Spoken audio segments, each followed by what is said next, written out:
Hey there, entrepreneurs. If you're looking to buy a business in the next 6 to 12 months, here are 3 ways to finance that acquisition.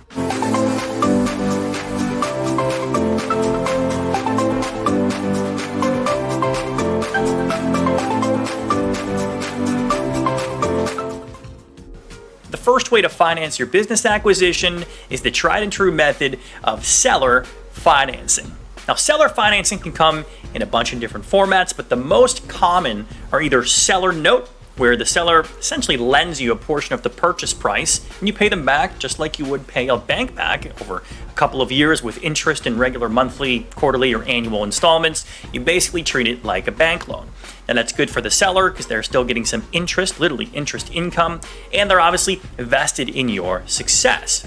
The second way that a seller can finance an acquisition for you is to maybe give you a more flexible form of financing, or they actually might just keep 10 or 20% of the equity. So it's very common for a seller to not sell the entire business, but a portion of the business, and eventually you can buy them out over time. So if you don't have the cash or the financing to buy 100% of the business, consider a partial purchase of the business as long as you have a good attorney and a great contract written. Second most common way to finance a business acquisition is through bank financing. Now, banks of all sorts and types, typically smaller banks, are definitely interested in financing your business acquisition or your business purchase.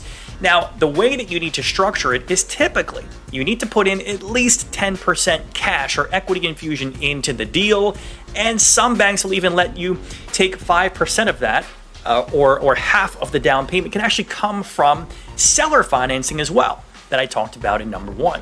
So what that means is if you're making a purchase of $1 million, for example, or you need to borrow, you can borrow up to $900,000 typically from a bank with an SBA 7A loan.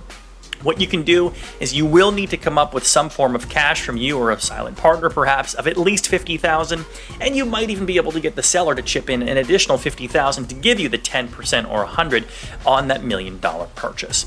And so that is a great way to finance a business acquisition. As long as the business cash flows and you have a pretty decent credit score, or you have a business partner who can come in on the deal with you, then an SBA loan is going to be a great way to finance your business acquisition. The third way to finance a business acquisition is to bring in private investors. Just like an angel investor would invest in a brand new startup, it might even be easier to find a high net worth individual or a group of individuals to form an entity or just put in cash as essentially angel investors or silent partners with you.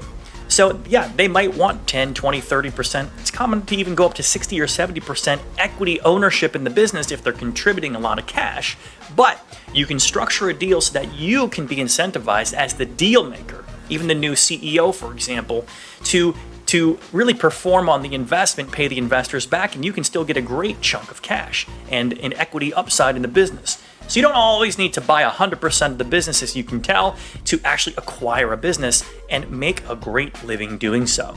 So number 3 is to find private investors who trust you, and perhaps they can put in cash or co-sign on a loan or guarantee a loan that will help you buy that business.